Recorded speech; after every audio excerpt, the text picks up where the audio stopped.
এ কোনে গেলি রে? এদিকে আয় তাড়াতাড়ি। জি স্যার, বলেন দ্রুত, আমার একটা ইম্পর্টেন্ট কাজ আছে। এই এই এমন ভাবে কথা কছিস যেন তুই আমার স্যার আর আমি তোর কর্মচারী। সম্মান দিয়ে কথা কবি কলাম। ঠিক আছে স্যার, এখন বলেন তো কি জন্য ডাকছেন? আসলে আজকে তো আমার কোম্পানিতে চাকরির ভাইবা নিতে হবি।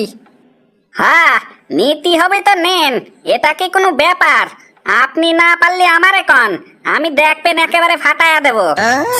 আর শোন, চাকরির কথা কয়া তো সবার কাছে তুই 5 লাখ করে টাকা নিছি রে। এদিকে সকালে অফিসে আসি শুনি অফিসের বসের এক আত্মীয়কে বস চাকরিটা দিয়ে দেছে। তালি পারে আপনার আর কষ্ট করে ভাই বানিয়ে লাগবে নিয়ে, টাকাগুলো ওদের ফেরত দিয়ে বউ নিয়ে একটু পদ্মা সেতুর হাওয়া খায় আসেন।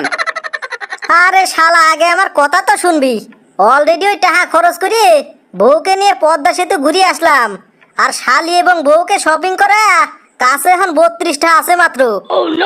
তালি পারে আর কি করবেন, এখন বসে বসে কলা খান আর শালির সাথে লুডু স্যার খেলেন। আসতে পারি? জি আইসি বসেন। তিনজনকে তো অভিজ্ঞতা নাই বলে বাদ দিয়ে দিছি। যে করেই হোক একে আবল তাবল প্রশ্ন করে বাদ দিতেই হবি, না হলে আমার নিজের চাকরিটাই থাকবি নি। স্যার আপনি কি কিছু ভাবতেছেন? আরে না না, তেমন কিছু না। আচ্ছা শোনেন, 2টি প্রশ্ন করা হবে। যদি সব কটা প্রশ্নের সঠিক উত্তর দিতে পারেন তাহলে আপনার চাকরিটা দেওয়া হবে। ঠিক আছে স্যার, আপনি প্রশ্ন করতে পারেন, আমি প্রস্তুত আছি। আচ্ছা, তাহলে প্রথমে আপনি পদ্মা সেতু নিয়ে একটা গান করেন তো। জি স্যার, তালি পারে শোনেন, বলতেছি। এই পদ্মা যদি না শেষ হয় তবে কেমন হইতো তুমি বলো তো?